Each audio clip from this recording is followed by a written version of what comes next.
السلام علیکم ورحمۃ اللہ وبرکاتہ نحمدہ ونصلی علی رسولہ الکریم اما بعد۔ آج الحمدللہ آپ کے سامنے 11ویں پارے کی مختصر سی تشریح مجھے رکھنی ہے انشاءاللہ، جس کی ابتدا سورہ توبہ کے بچے ہوئے حصے سے ہوتی ہے۔ کل آپ کے سامنے سورہ توبہ شروع کی تھی میں نے 10ویں پارے کے اندر، 11ویں کے اندر اس کا کوئی بچا ہوا حصہ آتا ہے جس میں اللہ رب العالمین ارشاد فرماتا ہے، جیسا کہ میں نے کل آپ کو بتایا تھا کہ اس سورت کے میں ایک غزوے کا تذکرہ ہے، کل میں آپ کو ذکر کروں گا۔ وہ غزوہ تھا غزوہ تبوک۔ یہ ایسا غزوہ تھا جو سخت گرمی کے موسم میں آیا تھا، مسلمان بڑی تکلیف کے عالم میں تھے، بہت لمبے سفر پر جانا تھا، اور اس دور کے اندر میں نے جیسے آپ کو بتایا کہ مکہ کے اندر منافق نہیں ہوا کرتے تھے، پر مدینہ کے اندر منافق بہت زیادہ ہو گئے تھے۔ وہ منافق کہ جن کے دل میں ایمان نہیں تھا پر زبان سے کلمہ پڑھا کرتے تھے تاکہ مسلمانوں سے محفوظ ہو جائے، مسلمان ان کو کچھ نہ بولے، مسلمان ان کو مان لے کہ یہ مسلمان ہیں، ان کے ساتھ اچھا سلوک کریں، ان کے سارے جو احکامات ہوتے ہیں وہ مسلمانوں والے احکامات ہو جائیں۔ اس لیے دھوکہ دینے کے لیے لوگ اسلام کا چولا اوڑھا کرتے تھے یا اسلام کا نام لیا کرتے تھے۔ اللہ رب العالمین نے ان کا ذکر کیا کہ جب اللہ کے نبی نے غزوے کا ارادہ کیا، غزوے کے لیے نکلے، تو بہت سارے ایسے منافقین تھے کہ جنہیں کوئی تکلیف نہیں تھی، کوئی پریشانی نہیں تھی، غزوے میں جا سکتے تھے، پر صرف اپنی سستی کی وجہ سے، اپنی منافقت کی وجہ سے، اللہ تعالیٰ سے اپنی محبت نہ ہونے کی وجہ سے یہ لوگ غزوے میں نہیں جایا کرتے تھے۔ اور جب نہیں جاتے تھے تو آخر کیا کرتے تھے؟ اللہ کے نبی کے پاس عذر پیش کرتے تھے، اپنی کمیاں بتاتے تھے، میری یہ پریشانی ہے، یہ پریشانی ہے، یہ پریشانی ہے۔ اللہ تعالیٰ وہیں سے اس سورت کا آج کے 11ویں پارے کا ابتدا کرتے ہوئے کیا فرماتا ہے، یعتذرون علیکم اذا رجعتم الیہم، کہ جب آپ غزوے سے واپس لوٹیں گے تو یہ لوگ عذر پیش کریں گے، یہ آپ کے سامنے آ کر اپنی چیزیں بتائیں گی تھی کہ ہم اس لیے نہیں گئے، اس لیے نہیں گئے، اس لیے نہیں گئے۔ تو اللہ تعالیٰ کہتا ہے قل لا تعتذروا لن نؤمن لكم قد نبأنا الله من اخباركم، کہ تم لوگ ہمیں آ کر یہ سب جھوٹ مت بولو، کیونکہ تمہارے دل میں کیا ہے ہمارے رب نے ہمیں بتا دیا ہے۔ اللہ کے نبی کو اللہ تعالیٰ نے وحی کر کے بتا دیا تھا کہ سچا کون ہے، جھوٹا کون ہے۔ آپ کو ایک چیز پتا چل گئی تھی، اس لیے اللہ تعالیٰ نے کہا کہ تم آ کر ہمیں یہ خبر مت دو، ہم سب جانتے ہیں۔ اس کے بعد اللہ رب العالمین یہاں پر منافقین، ان کے اعمال، اعراض، بدو اور دیہاتیوں کا تذکرہ کرتا ہے اور ان کی خصلتوں کا ذکر کرتا ہے۔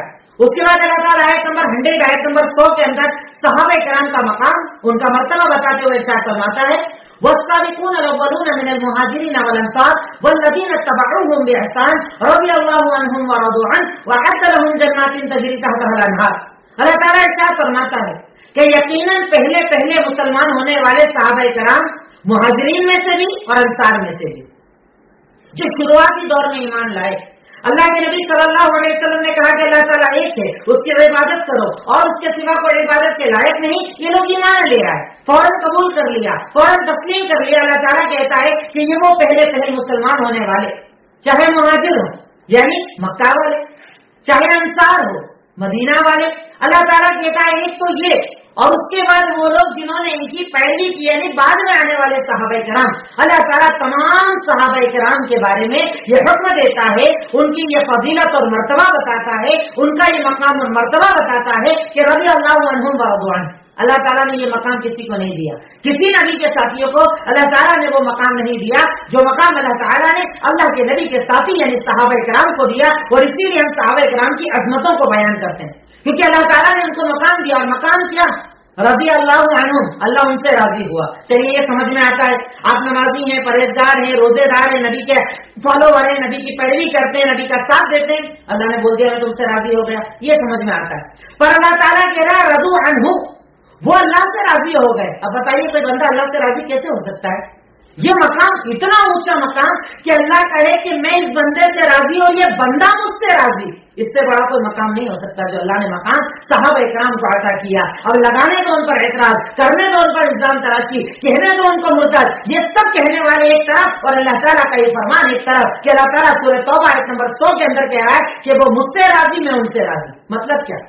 اللہ کیسے، اللہ بندہ اللہ سے کیسے راضی ہو سکتا ہے؟ اس کی وجہ کئی محدثین اور مفسرین نے بتائی کہ اللہ سے رضامندی کا مطلب یہ تھا کہ اللہ جب بھی کوئی امتحان لیتا وہ خوشی خوشی امتحان دیا کرتے تھے۔ اللہ نے جان مانگی، جان دے دی، اللہ نے مال مانگا، مال دے دیا، اللہ نے ہجرت کے لیے بولیا، ہجرت کر دی، اللہ جو ان سے مانگتا وہ خوشی خوشی دے دیا کرتے تھے۔ ہمیں امتحان دیتے ہیں، ہمارے بھی امتحان ہوتے ہیں، پر کیا امتحان کے اندر خوشی خوشی امتحان دیتے ہیں؟ نہیں، دل کے اندر کہیں نہ کہیں درد ہوتا ہے، کاروبار چل رہا تھا خراب ہو گیا، میرے اولادی نہیں ہو رہی، اتنا ٹائم ہو گیا، امتحان تو دیتے پر خوش نہیں ہوتے. صحابہ کرام کی خاصیت یہ تھی خوش ہوا کرتے تھے، ہر امتحان پر خوش ہوتے تھے. جب اللہ آزماتا، جب گھر میں شہادت اور انتقال ہوتے، جب ان کی نعمتیں چھن جاتی، جب گھر بار چھن جاتے، وہ کہتے ہیں الحمدللہ، اللہ تیرا شکر ہے. اللہ تعالیٰ کہتا ہے میں ان سے راضی، وہ مجھ سے راضی، یعنی انہوں نے میرے فیصلوں کو مانا، میرے فیصلوں کو خوشی خوشی قبول کر لیا. اللہ تعالیٰ اس کے آگے کہتا ہے. اکثر ایک پوائنٹ یہاں پر غور کیجیے گا کہ اللہ، کئی لوگ ہمارے یہاں کہتے ہیں نا کہ صحابہ کرام اللہ کے نبی تک تو ٹھیک تھے، آپ کے بعد مرتد ہو گئے تھے، نعوذ باللہ. اللہ تعالیٰ ان کی بشارت کیا بتا رہا ہے؟ اعد لهم جنات تجری تحتها الانہار. اللہ تعالیٰ نے ان صحابہ کرام کے لیے ان جنتوں کو تیار کر رکھا ہے جس کے نیچے نہریں بہ رہی ہوں گی، خالدین فیہا ابدا. یہ ہمیشہ اس جنت کے اندر رہیں گے اور یہ بڑی کامیابی ہے. اب ایک نارمل عقل رکھنے والا آدمی یہ بتائے جنت کب ملے گی؟ میدان محشر کے بعد، قیامت کے بعد. اللہ تعالیٰ کہہ رہا ہے کہ میں نے ان صحابہ کے لیے جنت تیار کر رکھی ہے اور اس جنت میں یہ ہمیشہ رہیں گے. اللہ کہہ رہا ہے کہ یہ جنتی ہیں، جنت تک مرتد نہیں ہوں گے، یعنی مرتے دم تک ایمان پر رہیں گے. اور ایک آدمی کہتا ہے، کچھ لوگ کہتے ہیں کہ یہ مرتد ہو گئے، بات کس کی سچی؟ ارے اللہ وہ جنت میں گھر تیار کر رہا ہے، تو جب گھر بنا رہا ہے اور گھر میں آنے والا ہی مرتد ہو جائے تو اللہ تعالیٰ کے بنانے کا فائدہ کیا؟ اس کا مطلب یہ ہے کہ صحابہ کرام زندگی بھر ایمان پر تھے، اپنی موت تک ایمان پر تھے اور ایمان پر عمل کیا کرتے تھے. اللہ تعالیٰ یہ ارشاد فرماتا ہے. اس کے آگے اللہ تعالیٰ پھر ارشاد فرماتا ہے توبہ کے تعلق سے، توبہ کے بارے میں بتاتا ہے، توبہ کی خاصیت اور فضل کو بتاتا ہے. علم یعلموا، کیا یہ لوگ نہیں جانتے، ان اللہ، کہ اللہ رب العالمین ہوا یقبل التوبۃ عن عبادہ، وہ بندوں کی توبہ قبول کرتا ہے. جب بندہ روتا ہے، گڑگڑاتا ہے، معافیاں مانگتا ہے، اللہ کے پاس آتا ہے کہ اللہ میں تیرے پاس آ گیا، میں تیرا بندہ بن کے آ گیا، میں تیرے آگے جھک گیا، اے اللہ میں فقیر بن کر آ گیا. تو بندہ جب بھی اللہ کے سامنے مانگنے والا بن کر آتا ہے، اللہ تعالیٰ بندے کی توبہ قبول کرتا ہے، اس کی مغفرت کرتا ہے. ارے ہم اس اللہ کو مانتے ہیں، ٹھیک ہے. آپ دیکھیں دنیا کے اندر کسی سے مانگیے تو مانگنے کا نتیجہ کیا ہوتا ہے؟ مل بھی جائے نہ بھی ملے، اچانک منع بھی کر دے بھی دے، آپ کو دھکا بھی دے دے. پر اللہ تعالیٰ کا دربار وہ ہے، اللہ تعالیٰ وہ ہے، رب وہ ہے، خالق وہ ہے، مالک وہ ہے کہ وہ تو مانگنے والوں کو زیادہ پسند کرتا ہے. اللہ تعالیٰ اور بندوں کو ناپسند کرتا ہے جو اس سے نہ مانگے. اللہ کہتا ہے مجھ سے مانگو، میں مانگنے والوں کو پسند کرتا ہوں. کتنا رحیم ہے وہ رب. وہ کہتا ہے کہ وہ توبہ قبول کرتا ہے بندوں کی. جب بندے روتے ہیں نا، گڑگڑاتے ہیں نا، مانگتے ہیں نا، تو اللہ رب العالمین ان کی توبہ بھی قبول کرتا ہے. آیت نمبر 103 کے اندر اللہ تعالیٰ نے ارشاد فرمایا کہ اللہ تعالیٰ قبول کرتا ہے. آیت نمبر 104 میں اللہ نے کہا کہ اللہ تعالیٰ توبہ قبول کرتا ہے اور صدقات کو بھی قبول کرتا ہے. جو تم اللہ کے راستے میں دیتے ہو نا، عطا کرتے ہو نا، غریبوں کی مدد کرتے ہو نا، جو بھی تم خرچ کرتے ہو اللہ تعالیٰ اسے قبول کرتا ہے، کیونکہ وہ معافی کو قبول کرنے والا اور بڑا رحم کرنے والا ہے. اس کے بعد اللہ تعالیٰ کفار کا منافقین کا ایک عمل بتاتا ہے. اسی غزوے کے اندر یہ سارے معاملات چل رہے ہیں. غزوہ تبوک کے اندر منافقین نہیں گئے غزوہ کرنے کے لیے، اللہ کے نبی سے جھوٹ بول دیا. اسی غزوے کے اندر 3 صحابہ کرام اپنی سستی کی وجہ سے رک گئے تھے، انہی کے اوپر یہ پوری صورت نازل ہوئی، ان کا آگے میں تذکرہ کروں گا. اور اسی غزوے کے اندر ان لوگوں نے، منافقوں نے کیا کرا کہ اپن ڈائریکٹ اگر باہر میٹنگ کریں گے تو اللہ کے نبی کو پتہ چل جائے گا، تو اپن کیا کرو، ایک مسجد بنا دو. مسجد کے اندر اپن جمع ہوں گے، میٹنگ کریں گے اور سارے اسلام کے خلاف پلان بنائیں گے، لوگوں کو جمع کریں گے، مسلمانوں کو پریشان کریں گے. اب ان کو کیا لگ رہا تھا کہ ہم کر رہے ہیں، کس کو کیا پتا؟ اللہ کو سب پتا ہے، اللہ کو جانتا ہے. اب وہ لوگ آئے اللہ کے نبی کے پاس کہ اللہ کے نبی آپ کی جو قبا مسجد ہے نا بڑی دور پڑتی ہے، ایسا کیجیے ہماری بستی میں ہم نے ایک مسجد بنائی ہے، بارش میں کیچڑ چھیٹوں میں پریشانی ہوگی تو ہم یہی نماز پڑھ لیا کریں گے، تو ایک بار آپ آ جاؤ اور یہاں نماز پڑھ کر اسے مسجد بنا دو. اللہ کے نبی نے ارادہ بھی کیا، آپ جانے والے بھی تھے. اللہ تعالیٰ نے وحی کر کے بتایا والذین اتخذوا مسجدا ضرارا وکفرا، یہ وہ لوگ ہیں کہ جنہوں نے مسجد تو بنائی ہے پر مسلمانوں کو تکلیف دینے کے لیے، فقر کے لیے، مسلمانوں میں تفرقہ ڈالنے کے لیے، مسلمانوں کے خلاف جنگ کی تیاری کرنے کے لیے ان کا یہ مقصد ہے. اے اللہ کے نبی اس مسجد میں کبھی مت جائیے گا، وہاں کبھی نماز مت پڑھیے گا. آپ نماز پڑھیے اس مسجد کے اندر جسے تقوی پر بنایا گیا، وہ مسجد قباء ہے.